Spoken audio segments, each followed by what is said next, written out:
quien ha decidido pues iniciar un proceso de formación con nosotros en TIS. Permítanme, por favor.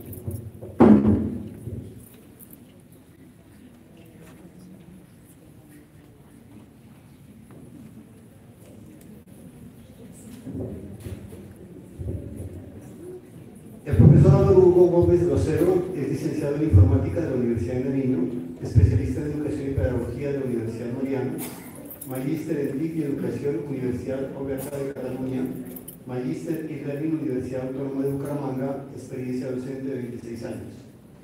Ha sido docente en el Liceo de la Merced Marías por 10 años, profesor asociado de la Facultad de Educación Universidad Mariana por 16 años.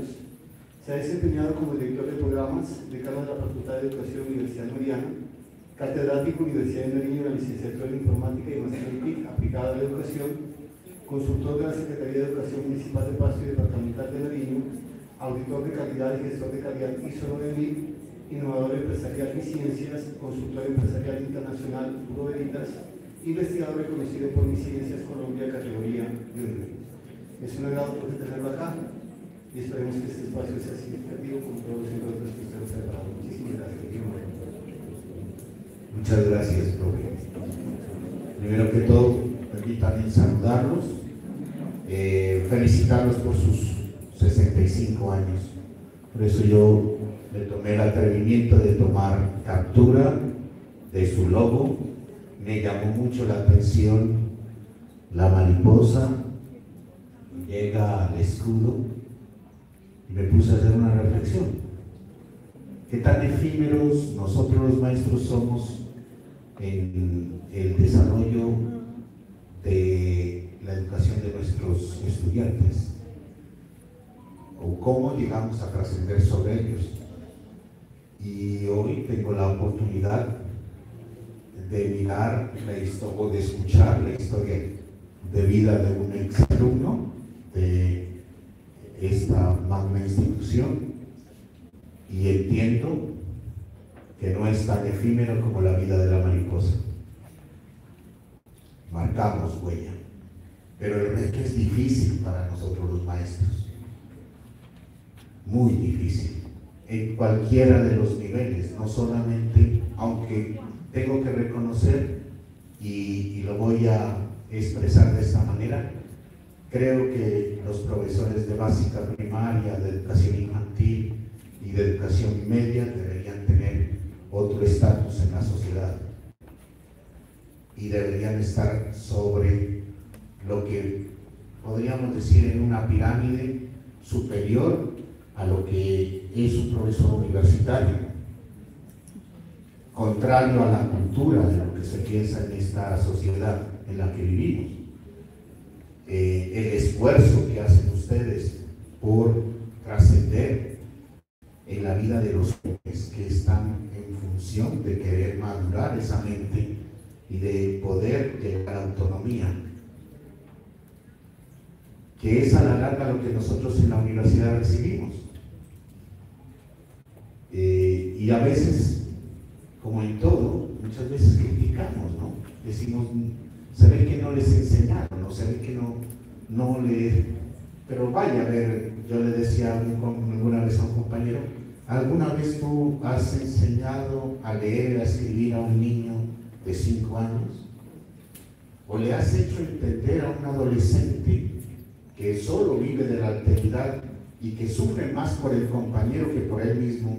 ¿Le has enseñado alguna vez a entender la realidad del mundo a partir de su realidad y no de la realidad de los otros? Es difícil, es difícil. Y se nos vienen más retos. Y la educación está cambiando. Y hace poco, pues el día de ayer salía un artículo de un pedagogo,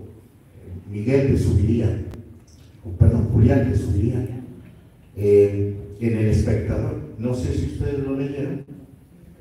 Grave, nos da durísimo a las facultades de educación, pero no nos da durísimo, sino que nos hace reflexionar. Vamos más de 10 años ocupando el último puesto en las pruebas ANELPRO, las facultades de educación. Y pues les voy a contar una cosa. Yo tomé una decisión hace como unos 5 años de dejar de hacer investigación básica y ahora solamente hago investigación aplicada, razón por la cual MinCiencias me reconoce como investigador a nivel nacional, porque escribir libros, escribir artículos científicos que de pronto algunos leen, pero no todos los entienden, no impacta tanto como dar solución a un problema de la sociedad. Entonces ahora yo muevo o hago toda la movilidad de mi ser a solucionar problemas de la sociedad utilizando el conocimiento que tengo. Entonces ahorita estoy trabajando con migración, por ejemplo, y estoy mirando el impacto de los niños en la educación básica, el impacto de la educación básica primaria en los niños migrantes, en el sistema de la ciudad de Pasto y en el sistema de Colombia, ¿no? Estoy haciendo ese ejercicio de investigación y hay una solución, porque miramos que hay mucho niño que está viniendo y entonces estamos diseñando un proyecto que es un aula móvil para atender en el corredor a los niños y darles educación mientras están en ese transcurso, ¿no? Y garantizar de que no pierdan como una actividad de inclusión. Bueno, cierro paréntesis ahí en la parte investigativa porque esa es una decisión personal. Les decía que el reto es grandísimo para nosotros como profesores en este tiempo. Ya hay unas 2 corrientes, en esos momentos les voy a contar, en la formación de maestros.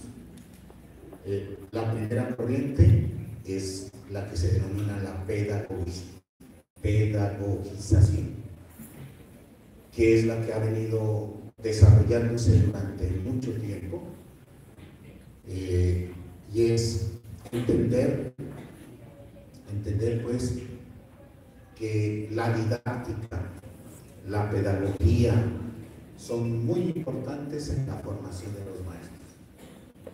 Esa es una corriente, ¿sí? Hay otra corriente que empezó a coger fuerza en los últimos tiempos a raíz de lo que les decía de esos análisis, que se llama la disciplina, el desarrollo disciplinar, que es retomar a ese maestro que primero conoce cómo enseñar y hace transposición didáctica de ese conocimiento. Pero ante todo debe conocer. No se puede pensar en un maestro que no tenga competencias para enseñar. Obvio. ¿Cómo puedo yo enseñarles matemáticas a mis estudiantes si no sé matemáticas? ¿Cómo les puedo enseñar a mis estudiantes a leer y a escribir si yo no leo ni escribo? ¿Cómo les puedo enseñar a mis estudiantes a utilizar las tecnologías si yo no las utilizo? Debo tener competencias y debo tener ese desarrollo de conocimiento, debo saber aplicar el conocimiento, debo saber solucionar los problemas con ese conocimiento que tengo.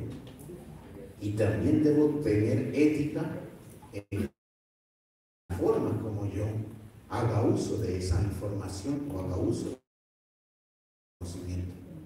Y ojalá siempre pensando en el bienestar común, en el saber convivir, no solamente guardárselo para uno.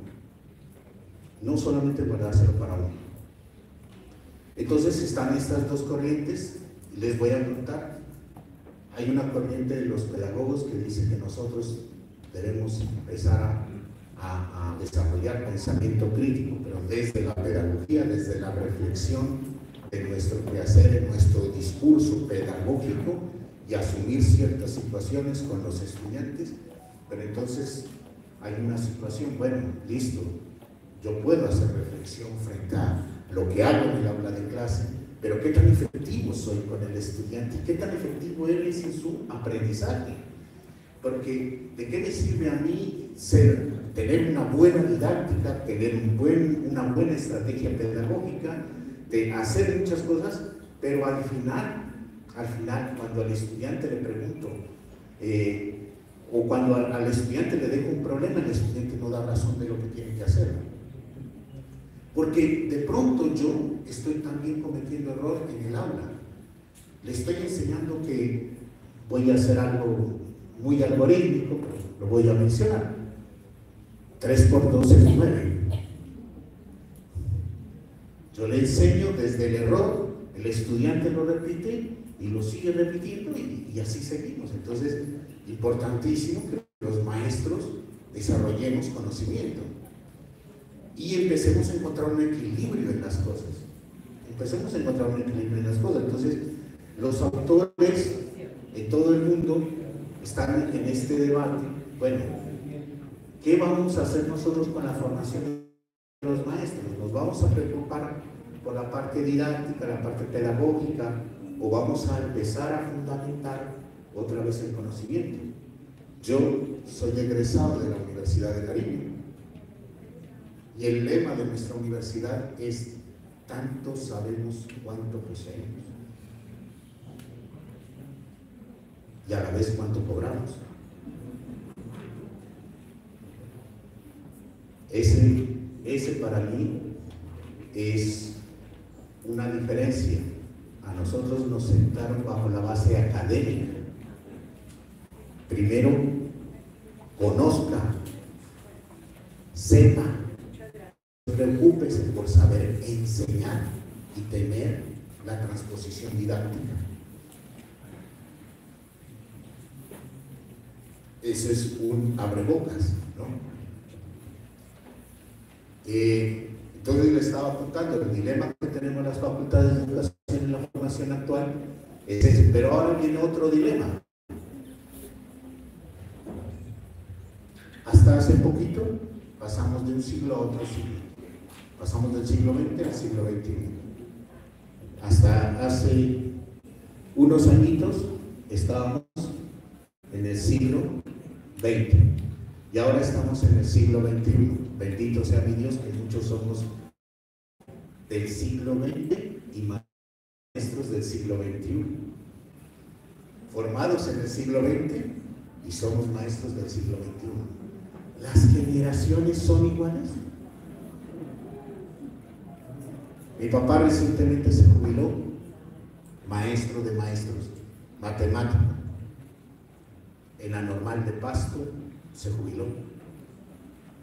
Y mi papá me decía hace poco en una reunión que teníamos, donde celebrábamos el cumpleaños, me decía mi papá: no es lo mismo enseñar matemáticas en el tiempo en que yo lo hacía con tablero y tiza, donde solamente con la mirada tenía la posibilidad de regular la disciplina. Acuérdense, porque a nosotros en la Normal nos enseñaban un truco, ¿no? Decía mi profesora de didáctica: usted escribe y voltea a hablar para que no se le esté contando los estudiantes. Y yo recuerdo a mi papá se daba el lujo de dar falta. Y yo me decía: ninguno de estos vergajos le va a hacer alguna mueca, alguna cosa. ¿Quién? Eran matemáticas, ¿quién le va a hacer nota? Bueno, y dice mi papá que tuvo la oportunidad, no sé cómo sería, miró un video o algo por YouTube, y miró a un profesor que le hacían de todo. Y decía: le faltan al respeto al maestro. Entonces yo le decía: papá, los valores han cambiado, la sociedad ha cambiado. Hubo un tiempo que el maestro era considerado maestro porque sabía de todo. Era hasta boticario, psicólogo, hasta cura. Cosas. La mayor crítica que hacía Zuviría después de que no se aprobara el plebiscito era: ¿cuántos colombianos leyeron el plebiscito? Yo me lo leí. Eran 35 páginas, 233 artículos.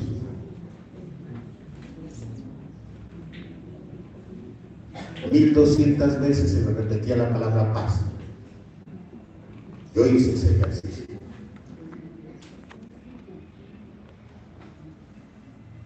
¿Cuántos leímos eso?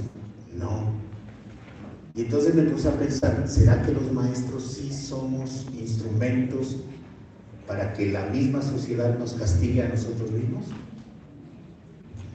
¿Cuánto yo le aporto a la sociedad para que las personas que están en el aula de clase tengan pensamiento crítico y sean capaces de transformar su realidad y transformar la realidad de los que están al lado?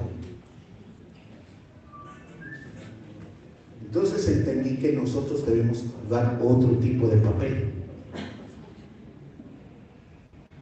Y ahora tenemos otro problema más complicado que trascender, porque antes el profesor trascendía porque era un todero, pero hoy ya no te sirve ser un todero, porque un celular o la internet, o peor, el Facebook, te gana.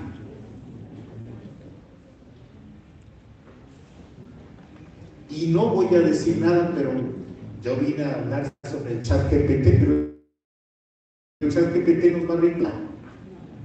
Dijo alguien, y yo le digo, no, estás equivocado. Yo hago parte de un grupo de investigación de la Universidad de Barcelona que se llama DINEDU, con el doctor Pérez Márquez. Continuamente, cada 3 meses hacemos encuentros sobre innovación en las instituciones educativas. Yo quiero que este colegio, voy a hacer un ejercicio con ustedes, voy a agregarlo dentro de las instituciones educativas para que incorporemos innovación educativa con la Universidad de Barcelona y que hagamos parte de eso. Hoy voy a iniciar con algo. Esta universidad viene promoviendo desde hace muchos años el uso de las tecnologías en los proyectos que hacen los profesores, incluyendo las tecnologías como debe ser. Y fueron de las primeras universidades que hicieron una reflexión frente al uso de la inteligencia artificial en educación. Lo que decía mi tocayo, la inteligencia artificial, ¿es demonio o es ángel? Yo voy a ser sincero, Yo empecé a enseñarles a mis estudiantes de 5º semestre para arriba inteligencia artificial, y les advertí a mis compañeros que si ellos no se movían y si dejaban tareas de repetición, no esperen a que los estudiantes se trasnochen escribiendo un ensayo a sabiendas que en 5 minutos se los hace la inteligencia artificial.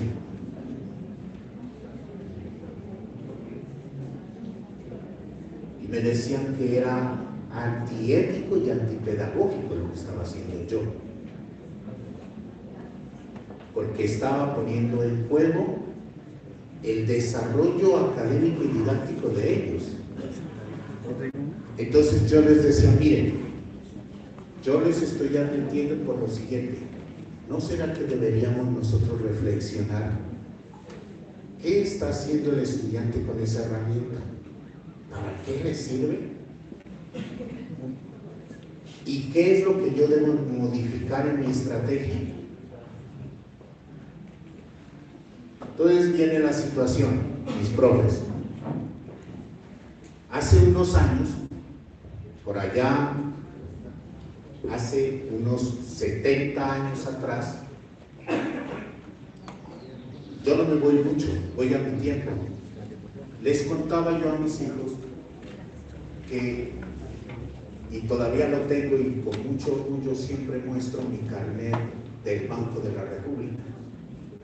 Porque nosotros aquí en Pasto teníamos solamente dos bibliotecas, la biblioteca del Banco de la República y la de la Casa de la Cultura. Y en la Casa de la Cultura no encontrabas libros académicos, en la Casa de la Cultura encontrabas cuestiones de arte, ¿no? y literatura. Pero en el Banco de la República sí encontrabas cosas. Entonces uno iba y consultaba. Entonces imagínense, yo vivía en la Carolina, estudiaba en la Normal de Pasto y tenía que irme de la Normal a la Carolina y regresar en la tarde caminando hasta el centro. En ese tiempo pues era una zona, bueno, todavía sigue siendo una zona de genocidio. Y entonces, bueno, hay de todo. Bueno, no hemos cambiado en esas cosas. Pero yo recuerdo que tenía que hacer unas largas caminatas para aprender algo, ¿no? Y les decía yo a mis hijos, y me daba el lujo de en la caminada ir reflexionando sobre lo que había leído para que no se me olvide. Y encontré una forma de mecanismo de aprender, ¿no? Que era ir repitiendo hasta la casa lo que aprendí. Para llegar, pasarlo al cuaderno, porque recuerden que en la biblioteca no nos dejaban entrar cuadernos, para que no nos tiremos libros, ¿se acuerdan? Eso era Banco de la República, ¿no? Bueno, les contaba esa historia y mis hijos se reían. Mis hijos se reían porque ellos, de este siglo, utilizan la internet. Utilizan la internet. Y más, que mientras uno para lograr adquirir el conocimiento se demoraba horas de desplazamiento para llegar a la biblioteca, ahora es en segundos o minutos mientras tú digitas. ¿Que si ha cambiado algo? Claro que ha cambiado algo. Y mucho. Criticamos a esta sociedad, a estos jóvenes de ahora, porque decimos que son los jóvenes de cristal. En nuestro tiempo, nuestros padres nos trataron con dureza. Yo recuerdo que mi mamá y mi papá hablaban y de pronto llegaba un vecino, hablaban y yo me metía en la conversación. Mi papá me miraba, mi mamá me tocaba la cabeza y mi papá con un gesto, como diciendo, esto es de mayores, suficiente, ya uno entendía. Yo tengo un hijo de 10 años, estoy hablando con otra persona y otra persona, él se mete y dice, yo creo, señora, que usted debería darle una oportunidad a su esposo. Váyase. No, eso lo hablamos. El divorcio, eso está continuamente hablando, lo hemos hablado. Mis compañeritos, tengo como 3 compañeros que recién se divorciaron. Señora, denle otra oportunidad. Hablando mi esposa de una situación. Ya entiendo. Voy a hacer lo que hizo mi papá. ¡Carajo! Donde me llegues a pegar, lo que te viene, te implica. Eso es maltrato físico y psicológico. Los chicos de ahora hablan. A nosotros nos enseñaron al chito. ¿Se acuerdan? Nosotros queríamos algo y nos chitaban. Y pensábamos que ser disciplinado era tener un curso en silencio. Y miren, yo tengo un problema tenacísimo, les cuento. Yo soy profesor de una cátedra en la Universidad de Nariño, en la maestría en didáctica de las TIC, ¿no? Y yo tengo que interactuar con los estudiantes, con mis estudiantes, y les hago preguntas sencillas, ¿no? ¿Cómo estás? ¿Cómo te sientes? Y me toca hacer, mejor dicho, decirle, cuéntame algo, por Dios, habla, di algo. Y no es lo mismo cuando yo hablo con mis hijos o hablo con los amigos de mis hijos, que uno llega a uno de estos sardinos y dice, ¿cómo estás? Bien, ayer me fui a un fincazo, tuvimos un trago, nos conocimos con una chica, tal. Le cuentan hasta de qué van a almorzar. Pero a nosotros, como nos enseñaron a chitar,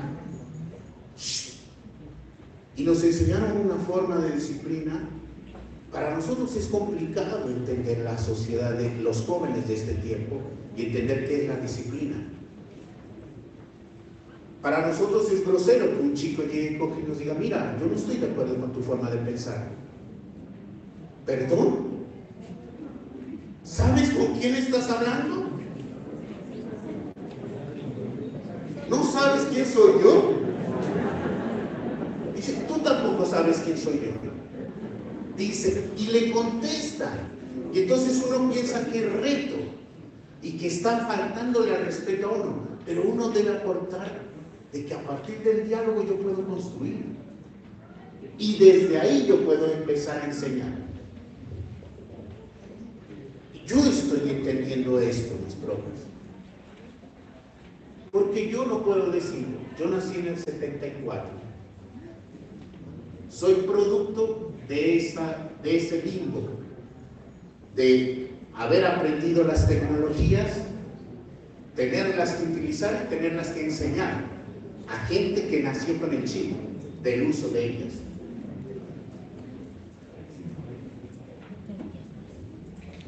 Entonces, los retos son grandísimos.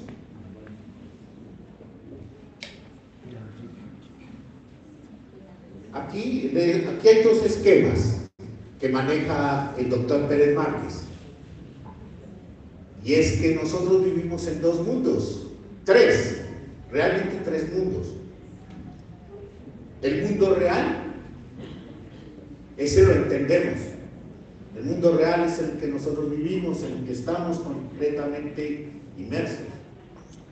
Pero los sardinos tienen otro mundo, y es el de la nube. Yo le hago un chiste a mi mamá, porque fuimos a comer a un restaurante, y le dije, ¿qué quiere? Y mi mamá me dijo, una limonada de coco. Y yo le dije, mamá, ¿me estás vacilando? Y entonces mi mamá dice, aquí dice limonada de coco. Y yo me acuerdo que ese era un chiste. Y era una forma de ser sarcástico, ¿no? ¿Qué quieres? ¿Una limonada de mango? Y si la hay ahora. O sea que ahora no se puede decir.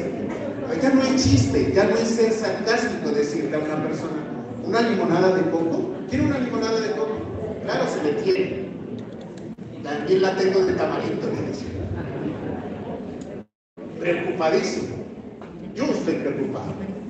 Otra.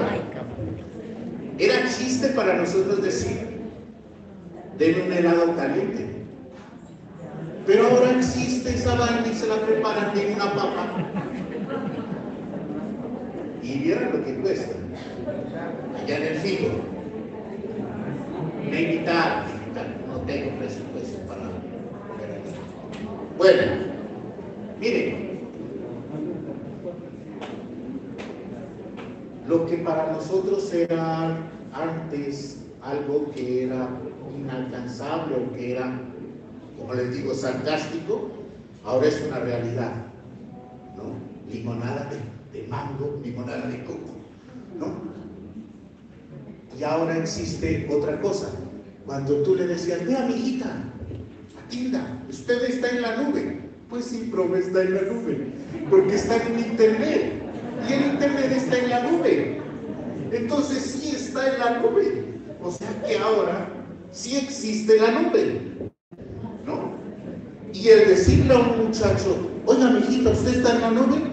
Pues adivinen qué le contesta. Sí, profe, estoy en la nube. y no quisiera entrar. Y entonces estoy respetuoso, pero es verdad, está en la nube. Porque ellos manejan el ciberespacio y el metaverso. Y lo que para nosotros, porque alguna vez también lo charlé con alguien y le dije, yo miro que hay gente que puede tener doble vida, ¿no? Tienen la principal y la sucursal, ¿no? Son habilidosos. Pues en el metaverso, más de 10 vidas. Tienen un avatar, tienen una imagen. En el ciberespacio pueden ser lo que ellos quieran, desde un perrito hasta un monstruo, o lo que ellos quieran, un superhéroe, o como dijo mi hijo alguna vez, en el ciberespacio soy profesor. Y digo, qué chévere es. No como tú, vivo cansado. Debo dejar de quejarme.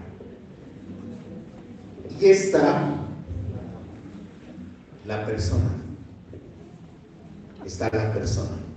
En el mundo nos conocemos. Y ojo, que nosotros debemos saber leer eso en las personas. Eso debemos saber leer.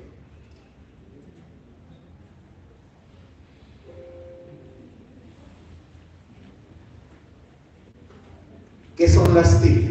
Entonces, miren, en la maestría, recuerden que una maestría es para profundizar sobre la temática.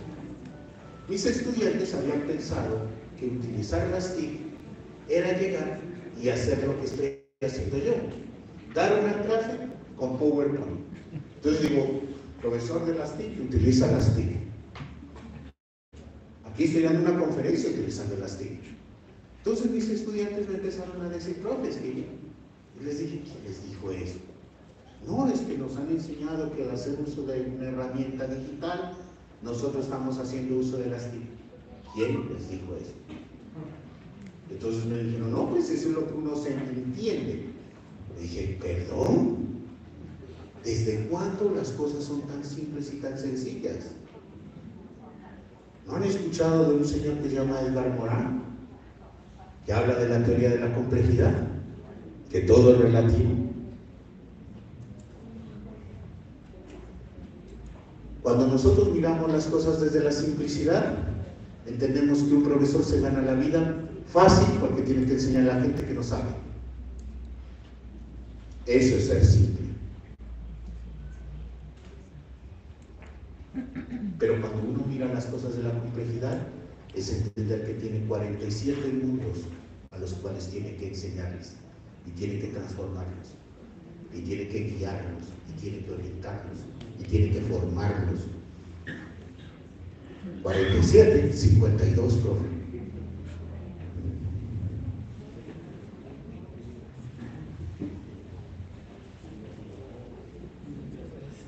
Y que todavía es con constructivismo. Suave, ¿no? Entonces, miren, uno tiene que enseñar desde la complejidad. Las TIC desde la complejidad es un triángulo complejo. Es la informática, las telecomunicaciones y la multimedia. Eso es TIC. Deben tener las tres cosas, si no, no es TIC. El hecho de que yo esté utilizando el video BIM no significa que ¿saben lo que estoy haciendo? Es digitalizando el tablero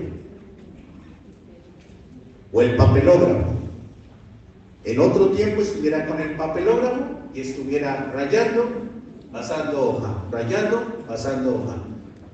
O en el mejor de los casos, escribiendo aquí en el tablero.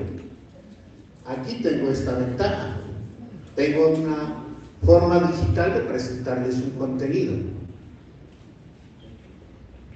Eso llama digitalización y eso es informática. Todo lo que sea informática es digitalización. La informática es automatizar la información. Un sinónimo de automatizar la información es digitalizar.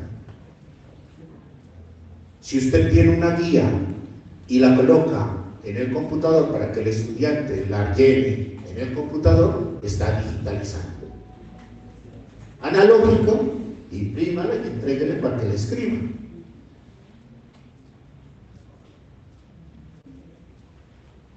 ¿Ya? Pero el hecho de que usted digitalice una de las herramientas no significa que usted está haciendo uso de las TIC. Simplemente está en una sola rama, que es la informática. Entonces yo les digo a mis estudiantes, ojo, eso no es uso de las TIC. Telecomunicaciones. Yo utilizo las TIC porque yo les hago y les subo a mis estudiantes, la guía en una página web que me hizo mi hijo o que yo elaboro. Y ahí tengo las tareas, los trabajos, todo sistematizado. Yo sí utilizo las TIC porque utilizo la internet. Y mis estudiantes utilizan la internet. Dijo una profesora, porque tuve la experiencia de evaluar en tiempo de pandemia las experiencias significativas del uso de las tecnologías, y dijo una profesora, yo estoy utilizando las tecnologías y estoy manejando medios masivos de comunicación, telecomunicaciones, porque yo les mando las guías en PDF por WhatsApp. ¿Y cómo interactúa? Me mandan la tarea por WhatsApp los papás, elaborada por los estudiantes pero enviada por los papás. Y no te queda la sospecha de que de pronto alguno de ellos le ayudó, la hizo, No creo. Vaya a ver las consecuencias que hasta ahora estamos rezagados 1 año. 2, ¿no? 2. 3. Bueno, no sigamos sumando. Deje así porque me revive mi aneurisma. Ahora, miren, multimedia, pero la multimedia no es llegar a coger y poner sonido e imagen y decir que porque yo utilizo un PowerPoint, les pongo un video y además de eso se lo subo a internet, el estudiante ya está haciendo uso de las TIC. Tiene todo, vean, multimedia, sonido y video, sonido e imagen. Estoy utilizando el internet, telecomunicaciones, y además lo digitalicé la guía. Entonces, a ver, ¿cuál es el problema? Tiene emojis. Pues que eso lo hace el internet, eso lo hace Julio el profe, eso lo hace todos los videos educativos que usted mire o todas las páginas de educación, eso lo hace. Entonces, si usted piensa así, la internet sí lo reemplaza a uno como maestro. Un video lo reemplaza. ¿Se acuerdan que hubo un tiempo que uno compraba unos CDs donde había una enciclopedia en carta, que era un encarte cuando uno se perdía un CD de esos, ¿no? Por eso se llamaba encarta. Entonces, uno metía esos CDs, tal, y venía multimedia, había una ballena, le enseñaba un resto de cosas, y a partir de eso desaparecieron las enciclopedias. ¿Se acuerdan? Desaparecieron las enciclopedias porque uno en Semana Santa compraba la Biblia y la enciclopedia. Después compramos la Biblia y el CD. Y ahora ni lo uno ni lo otro, ¿no? Solamente para echar los ramos. Bueno, pues imagínense que yo no puedo decirle que las TIC es eso, porque falta algo importantísimo. ¿Y cómo interactúas tú con el estudiante y cómo interactúa el estudiante con el contenido? Mientras no haya interacción, no hay uso de las TIC. Entonces, en el video, el estudiante es una persona pasiva. Entonces, es imposible. El elemento, dice un autor que se llama César Coll, que es psicólogo, dice César Coll, el elemento que hace que uno como maestro trascienda es la interacción. Tanto en la estrategia de enseñanza-aprendizaje como en el uso de los medios o los recursos didácticos. Y el contenido.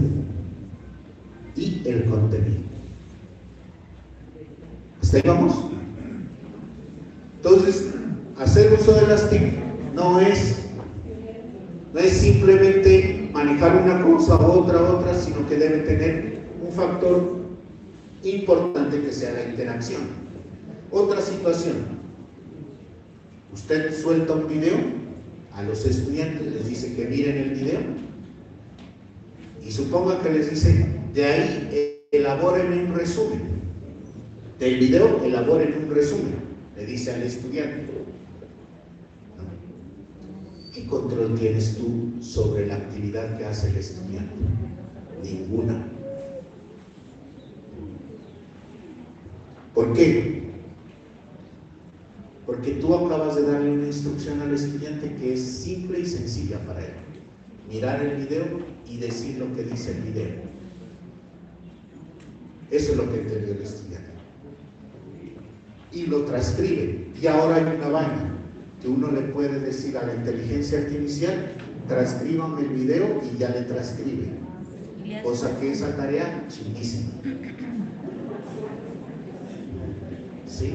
Chingísima. Entonces viene una situación, mis profes, viene una situación compleja, y es esta. ¿Qué tal control tengo yo de las actividades? ¿Y qué tanta carga me voy a poner yo cuando dejo una actividad? Pues aquí ya es el momento de cambiar el chip. Luego hay un otro autor que se llama Carlos Monereo, aunque como el hombre es catalán, se dice Carles Monereo. Charles, sí, pero es Carlos. Entonces, de cariño, pues digámosle Carlos. Entonces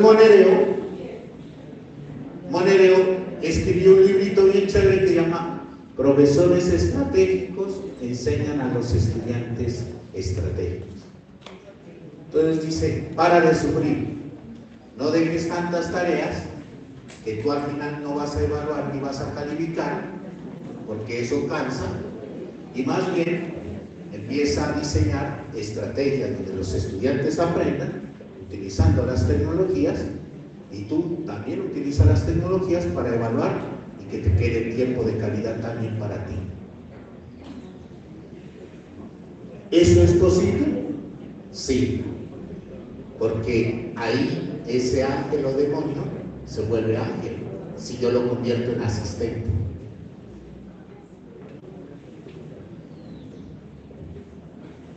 Bueno, aquí ya más o menos he hecho un resumen de cómo las inteligencias, la inteligencia artificial, bueno, las TIC, han influenciado mucho la educación. Aquí hay un mapita. Bueno, esta presentación ya la dejo aquí, usted la puede tomar, no se preocupe que esa queda ahí, yo me imagino que la van a distribuir entre todos ustedes. Bueno, pero ahora vamos a hacer un taller, que ese taller sí tiene que ser muy práctico. Miren, voy a ir más allá, no quiero quedarme en el discurso solamente. Entonces, no voy a hablar de aquí de la historia de la inteligencia artificial, pero les diré algo.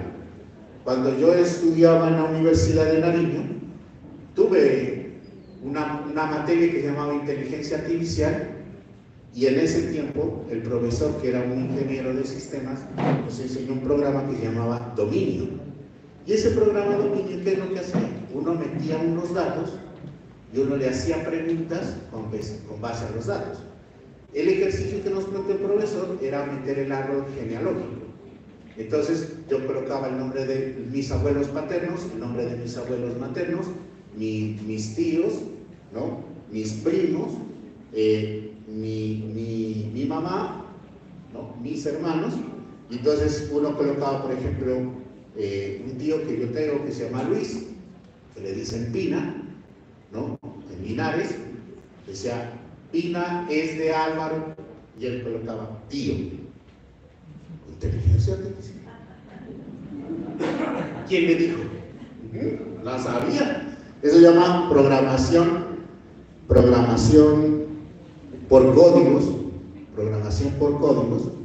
y se llama programación lingüística por códigos. Y esa es la base fundamental de la inteligencia artificial. ¿Cómo ha evolucionado esta vaina?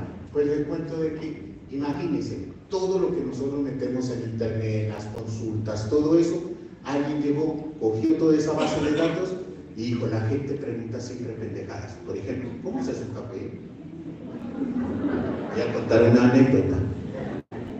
ChatGPT salió en noviembre, ojo, escucharán, OpenAI es una empresa y ChatGPT salió en noviembre del 2022. Oído, ¿no? Noviembre del 2022, ¿no? A Colombia llegó en abril del 2023. Yo la manejé por ahí, en ese tiempo. Y adivinen qué pregunta le hice. ¿Cómo se elabora un sancocho? Pero la gran sorpresa es que me dio toda la receta. O sea, fue genial para mí, ¿no? Después me enteré de que, porque me tocó hacerme un curso de inteligencia artificial de ChatGPT, porque me di cuenta de que para eso no fue creada. Dije, hombre, para preguntar y contestar, eso se lo puedo preguntar en internet también. Debe tener algo. Entonces, ¿qué le hice? Aprendí, me metí a un curso que se llamaba ¿Cómo hacer prompt? Prompt es la forma, el texto que uno le escribe al ChatGPT. Porque uno está hablando con un robot. Entonces, si usted habla con un robot, a un robot no le dice, hola, contame, ¿qué es de tu vida? Porque él le va a contestar, soy una máquina de inteligencia artificial y no tengo sentimientos. Pero te puedo ayudar si tú quieres que te conteste algo sobre cómo uno se puede sentir. Así le contesta el ChatGPT. Y uno dice, ¿no? Hay otra inteligencia artificial que se llama Pi, que es como el ChatGPT, y esa es chéverísima porque esa sí es personalizada. Uno le escribe, estoy angustiado, me siento solo. Entonces, no te preocupes, no te sientas solo, para eso estoy yo aquí. Escríbeme, ¿qué quieres que te conteste? Yo voy a ser tu amigo. ¿Te contesta la inteligencia artificial? Y uno dice, bueno, si no tengo a mi mujer, por lo menos tengo a mí.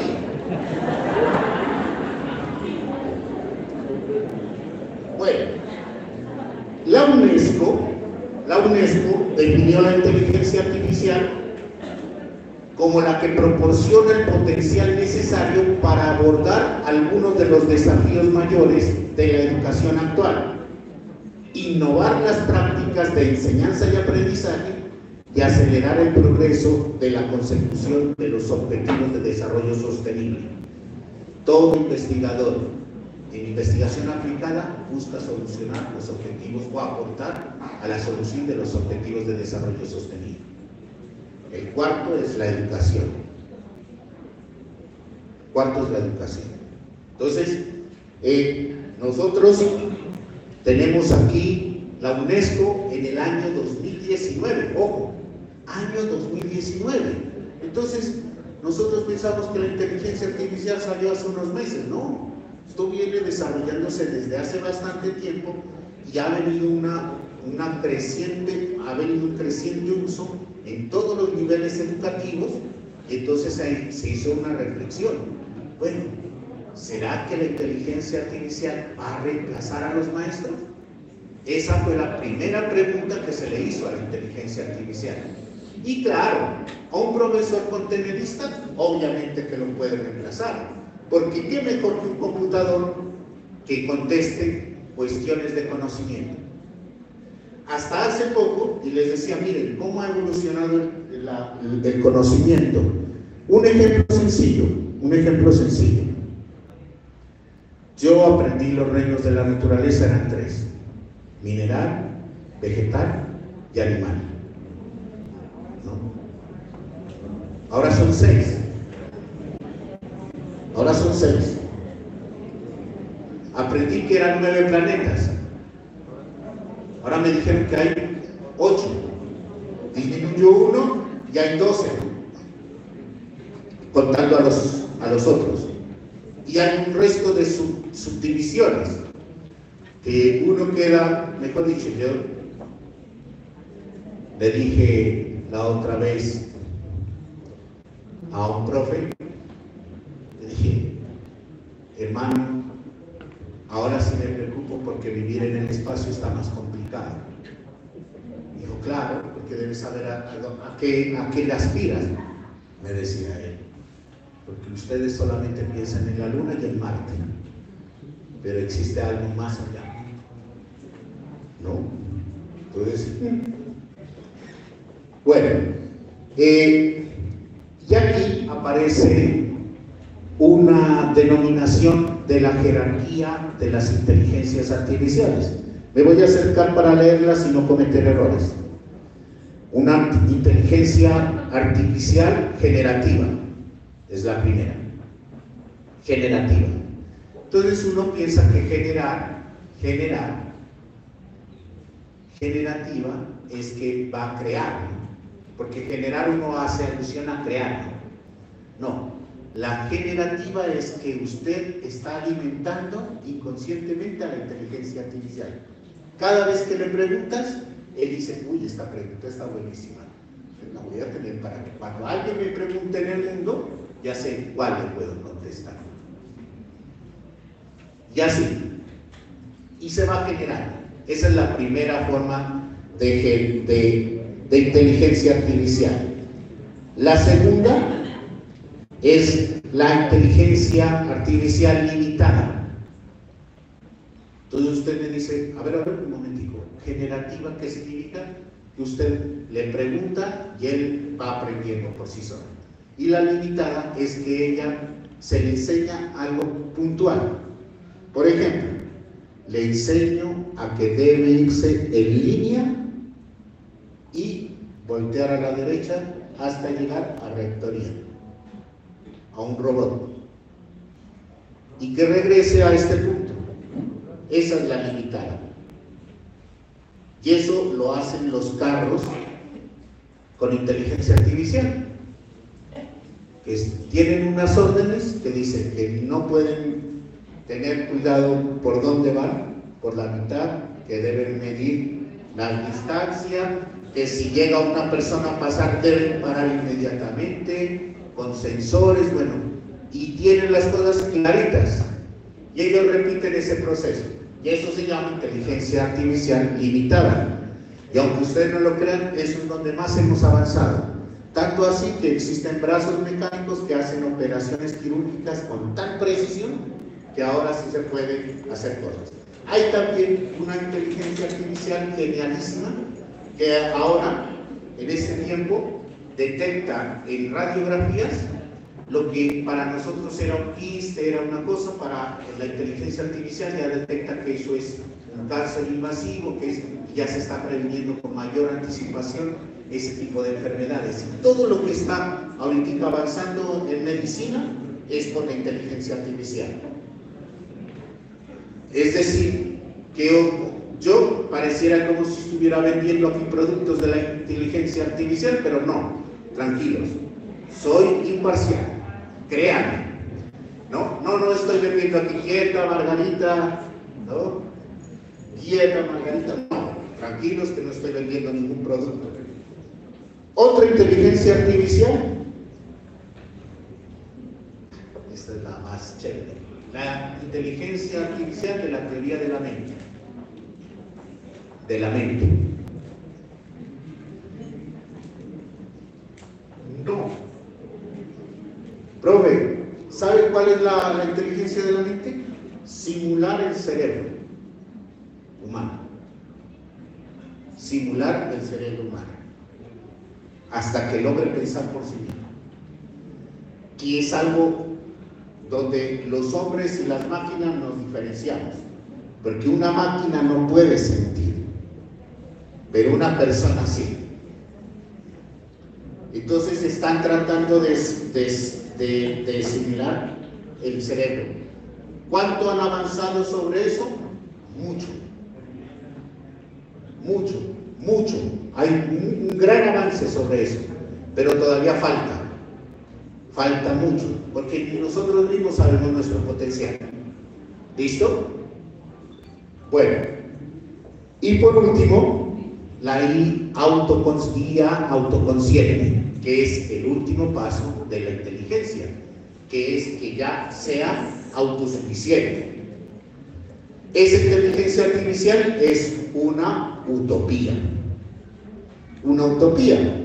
Entonces por ahí le cogen y le dicen, vea, usted miró la película de Arnold Schwarzenegger, Hasta la vista, baby, Terminator, ¿sí?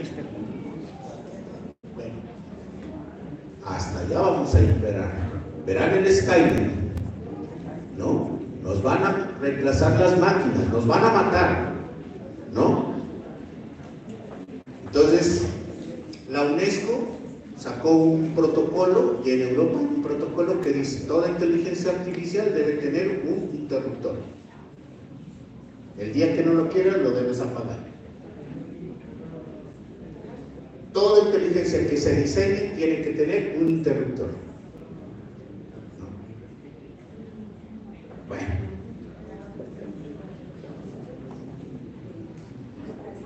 Entonces yo, como buen maestro de las TIC, digo, primero lo primero.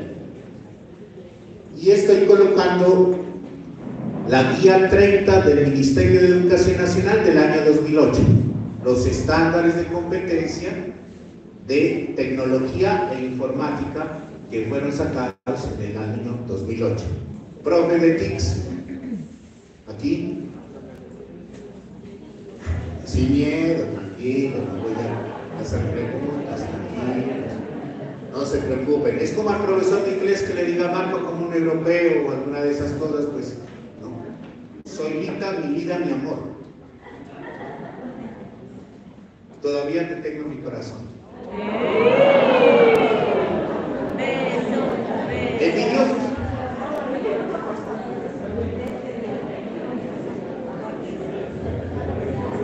La mejor etapa de mi vida como maestro la viví cuando estuve en el Liceo de la Merced María Díaz. Sufríamos con las monjitas, pero bueno, había momentos felices cuando nos subíamos, ¿cierto?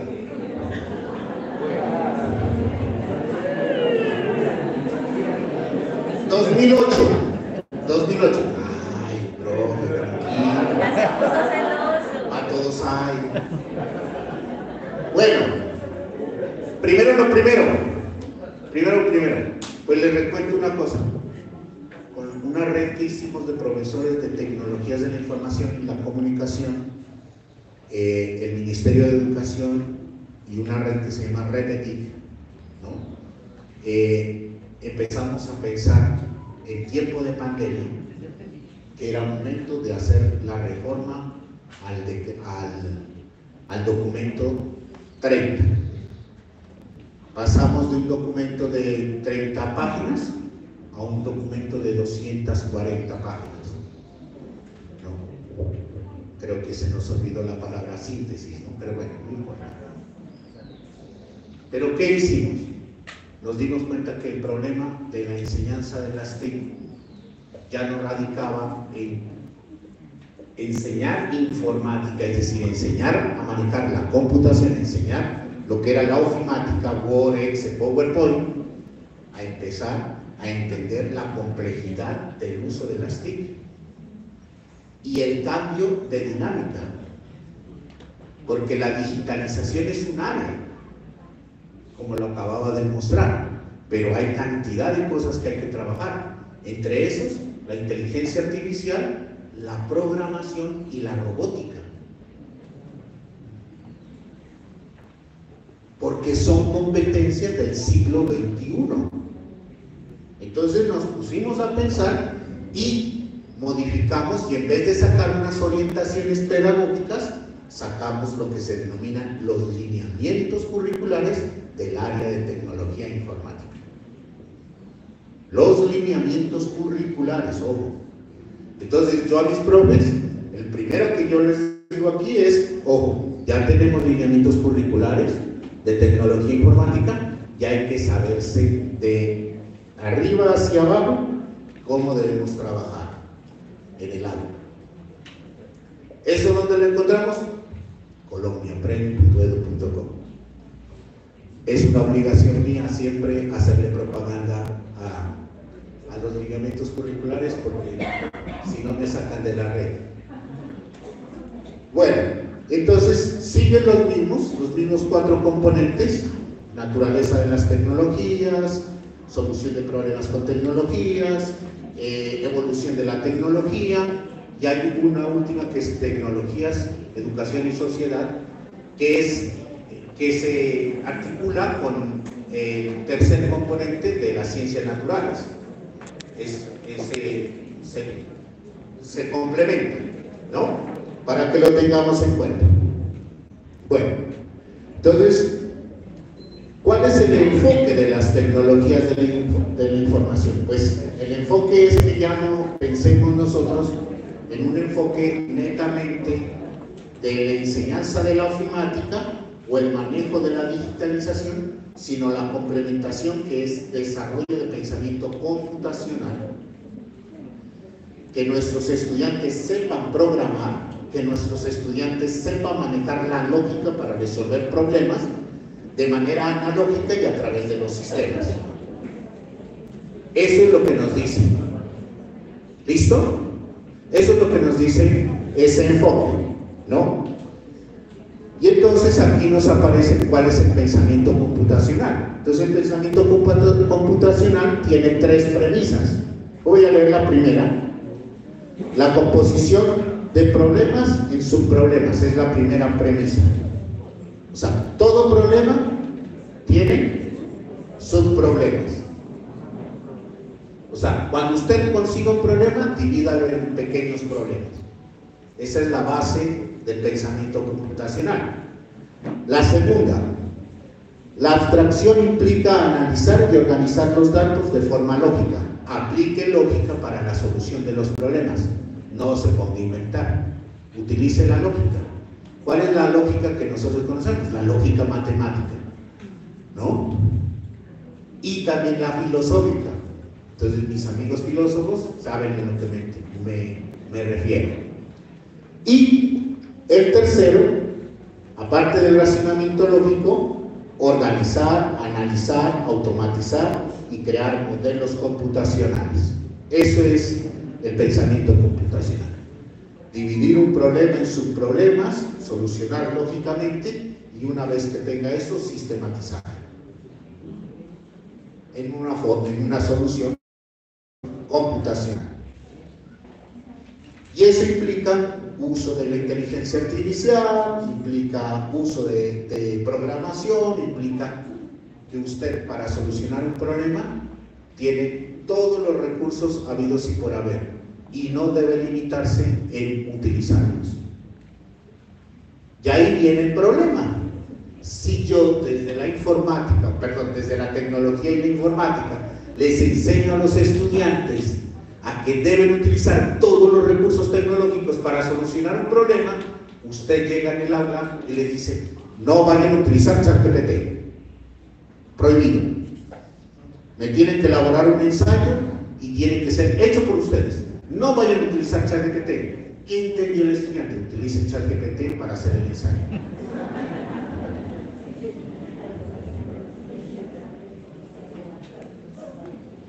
Problema de comunicación profesional. Usted le acaba de decir inclusive cómo debería solucionarlo. Pero hay otra contradicción. El profe Álvaro le enseñó a los estudiantes a utilizar ChatGPT. ¿Por qué? Porque él está desarrollando pensamiento computacional. Y nosotros tenemos 2 lemas: eficacia y efectividad. Lo que tú te desarrollabas en todo un mes, si lo puedes resolver en un día, bendito sea. Y tienes 29 días para descansar.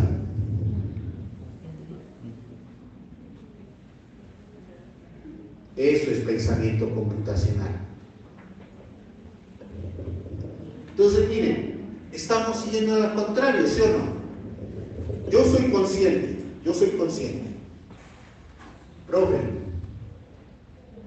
usted nos está diciendo que entonces ahora les debemos decir a los estudiantes desde preescolar hasta grado 11, utilicen ChatGPT, bienvenido sea. No, porque tú para enseñar la lógica matemática y para enseñar pensamiento matemático, no introduces la calculadora desde preescolar. ¿O sí? No, un profe utiliza la calculadora de matemáticas, en matemáticas la utiliza en grados donde ya han desarrollado una lógica matemática. Lo mismo pasa con la inteligencia artificial, lo mismo pasa con el ChatGPT. Yo no puedo enseñarle a una persona a utilizar ChatGPT para que le resuelvan las tareas, que son tareas que le va a servir para desarrollar pensamiento crítico y pensamiento lógico. Entonces, usted tiene que hacer esa reflexión. Nosotros en informática, o los que tenemos TIC, y ahí viene otro problema con mis estudiantes, que por cierto dejaron de quererme, porque al principio era profe Alvarito y ahora me dicen el Álvaro, no sé por qué, pero resulta que llegué y les dije, ¿ustedes conocen el dilema de las TIC? Entonces me dijeron, no conocemos el dilema de las TIC. Les voy a decir cuál es el dilema de los TIC. Hay dos personajes, uno se llama Richard Clark y otro se llama Robert Guzman. ¿No? Uno se llama Richard Clark y otro se llama Robert Guzman. Richard Clark hizo una investigación de cuál es la influencia de las tecnologías en educación. Richard Clark, ¿no? Es un tipo muy sapientoso. Entonces llegó y me dijo, y en el estudio se dio cuenta que en la historia americana, en la historia norteamericana, que los indios nativos de Norteamérica perdieron la guerra por un artefacto tecnológico. Y yo dije, pues claro, la pistola. No, yo pensé que era la pistola y no era la pistola. Entonces dije, pues la pistola. Dijo, a ver, que a usted lo mate una bala, a que usted lo mate una flecha, no hay diferencia, hermano, lo traspasan. Entonces, no, ese no es el problema. ¿Dónde encontró él la diferencia del uno y el otro? Pues él encontró en el estribo del caballo, porque los colonos americanos utilizaban el estribo y podían apoyarse y tener mayor precisión cabalgando y tenían mayor puntería que los nativos americanos que iban galopando y claro, pues la precisión se perdía. Entonces él descubrió eso y a partir de una serie de coincidencias de uso de tecnología miró la efectividad en esas cosas. Por lo tanto, la tesis de Richard Clark es sencilla. Usted utiliza las tecnologías y el aprendizaje de los estudiantes va a ser efectivo. Usted utiliza las tecnologías y el proceso de enseñanza suyo va a ser efectivo. ¿Por qué? Porque utiliza las tecnologías. Y las tecnologías evidencian efectividad. Punto.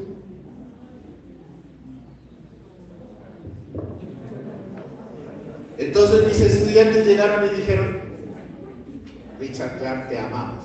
Entonces le dije, sí, pero están mal ustedes.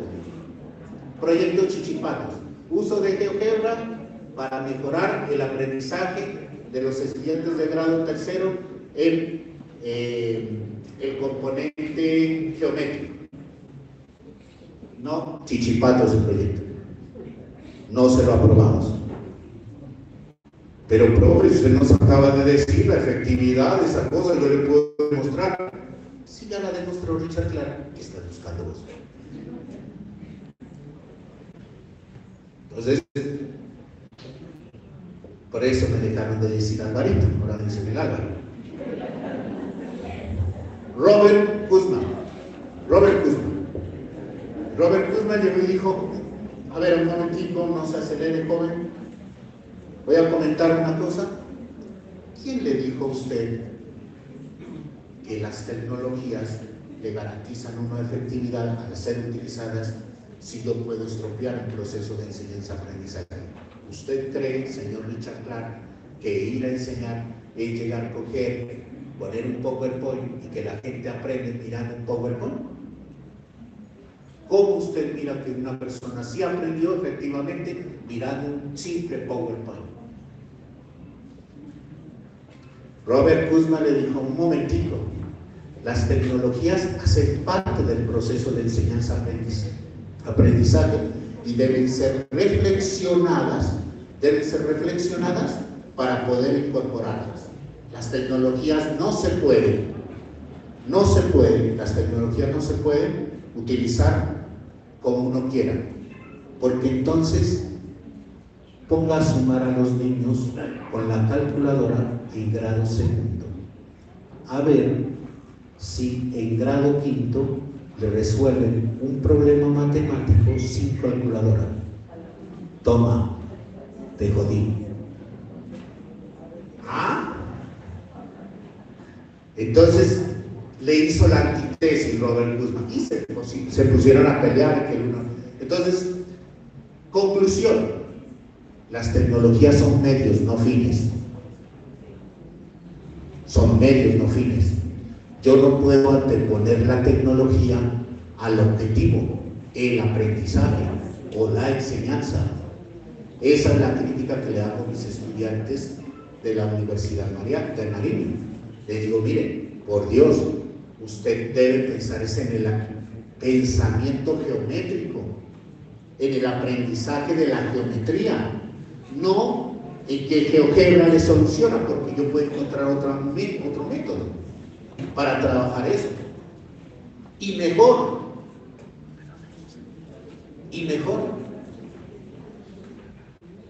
Entonces, le digo: miren, ojo con eso, nosotros hacemos esa reflexión. Y esa misma reflexión es la que yo les digo. Entonces, yo no puedo incorporar la tecnología de la CIA así, porque yo tengo que tener en consideración que tiene tres elementos con los que debo jugar: la IA para el estudiante, la IA para el profesor y la IA para la organización. Porque la IA nos va a servir para tomar decisiones organizacionalmente. La IA me va a permitir a mí tener un asistente para que me colabore en mi proceso de enseñanza. Y la IA le va a colaborar de asistente a los estudiantes para que les colabore en su proceso de aprendizaje. Así debo pensar, con un pensamiento de Guzmán. Pero teniendo en cuenta que Richard Clark también tenía razón. Tengo que buscar al final efectividad. No puedo yo utilizar tecnología y demorarme un mes para entregar una tarea. Tengo que tener efectividad. ¿Y qué hago con el resto del tiempo? La debo aprovechar para mí. ¿Ya? Entonces, teniendo en cuenta estas cosas, bueno, nosotros vamos a tener dos elementos, o de aquí en adelante vamos a concebir a la inteligencia artificial como asesores y asistentes. Entonces, miren, hay una inteligencia artificial que se llama Mónica. Es una aplicación que uno baja, Mónica AI. Usted busca en internet Mónica AI y la descarga. Mónica es un botoncito que se le va a colocar al lado derecho.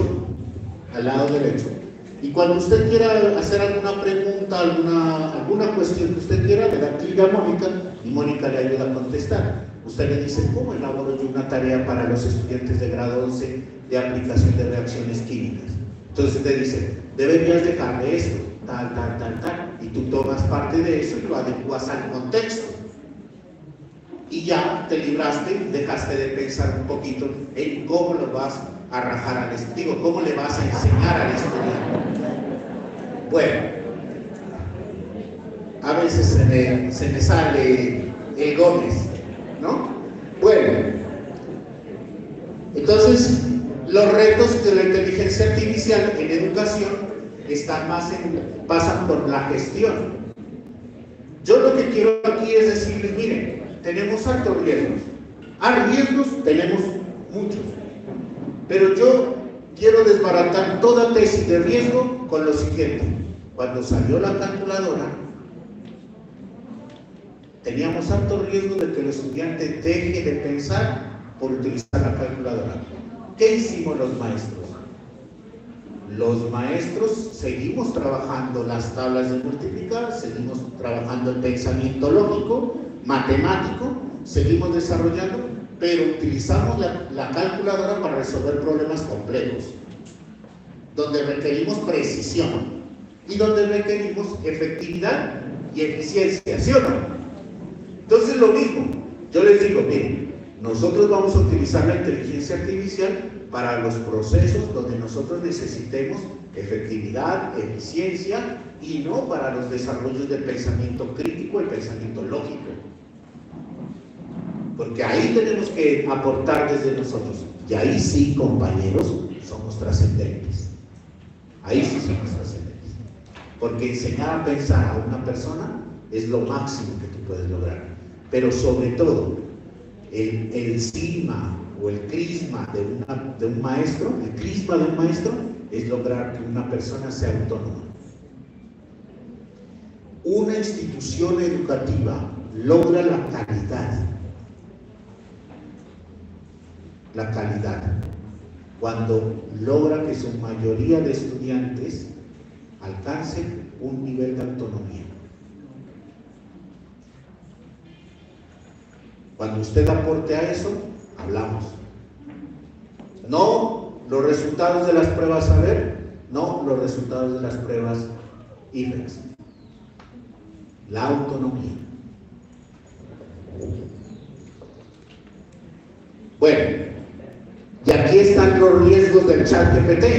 Entonces, ¿qué empezamos a tener problema nosotros? Que el ChatGPT es como un vague negro. Entonces, gran ChatGPT, ¿no? Elabórame el resumen de la Odisea. Toma, control C, control B, nombre, institución, nombre del profe, y tan chicanero que soy que al final le coloco, me esforcé mucho, profe.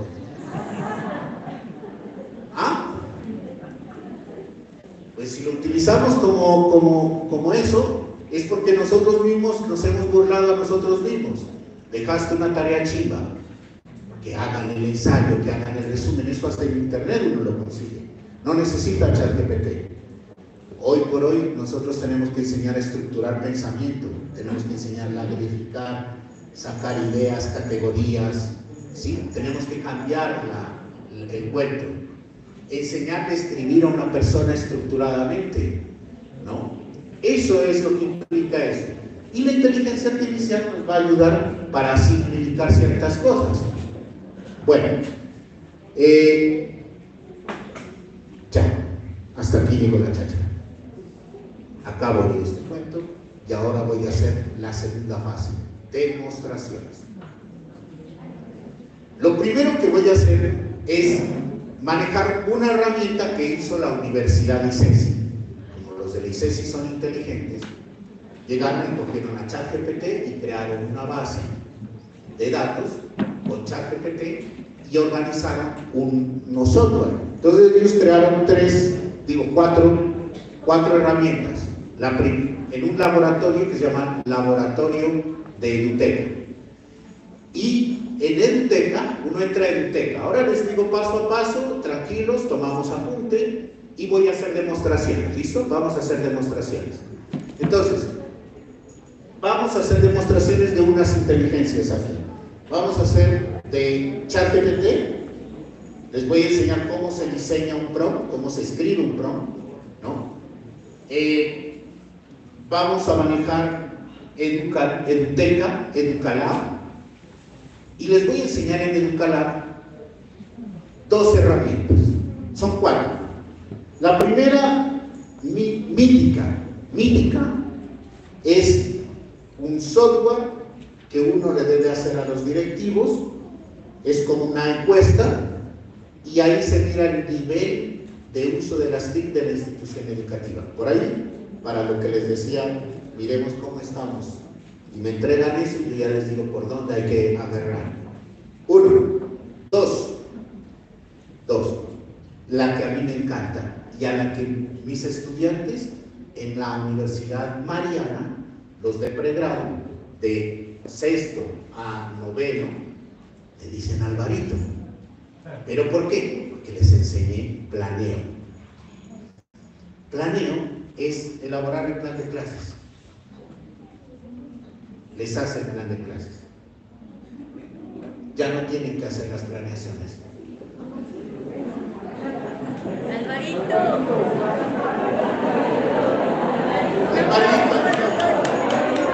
Gracias. Y hay otra herramienta que se llama rúbrica, que sirve para hacer rúbricas para una tarea específica. La que tú quieras, rapidito. Entonces, vamos con esas herramientas y a partir de esas les voy a enseñar otras. Por ejemplo, Conquer, que sirve para hacer preguntas tipos IFEX, Conquerar. Hay otra que se llama Tome, que sirve para hacer presentaciones con inteligencia artificial. Hay otra que se llama Umata con H, que sirve, uno coge un PDF de menos de 30 páginas y él automáticamente le hace el resumen y le hace las preguntas del PDF, ¿no? Bueno, ¿y saben para qué la utilizamos los profes? Umátalo, porque yo les digo a mis estudiantes, elaboren un escrito, ya no ensayo, les digo, elaboren un escrito de lo que usted entendió de la clase, en PDF. Entonces, los estudiantes me la pasan en PDF y yo los paso por Umata y ya me aparece qué pensaron, qué construyeron, qué hicieron. Y yo simplemente ya paso ese chequeo nomás. Ya ni siquiera me pongo a leerlos. Y también le digo que me corrija la ortografía.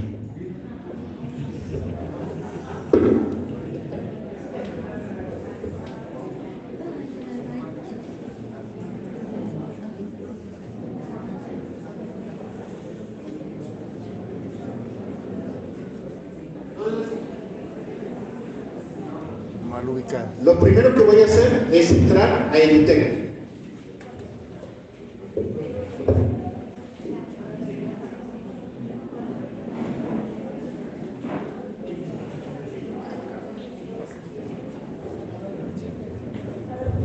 Profes, creo que la parte teórica, la forma pues como lo manejó desde esa narrativa, ejemplificación, etc.